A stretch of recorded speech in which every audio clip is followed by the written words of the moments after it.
100% Friesian বাছুরের যখন খুব জ্বর আসে তখন তারে বারবার গোসল দেওয়া লাগবে।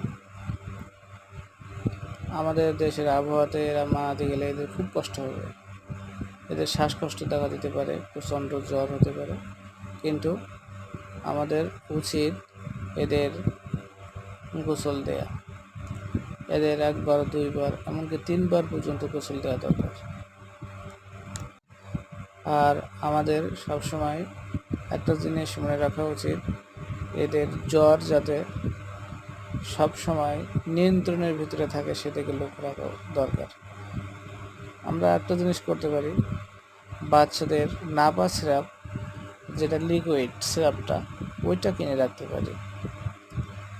একটা কার্যকারী ঔষধ বাছুরের জন্য, এটা খুবই দরকারি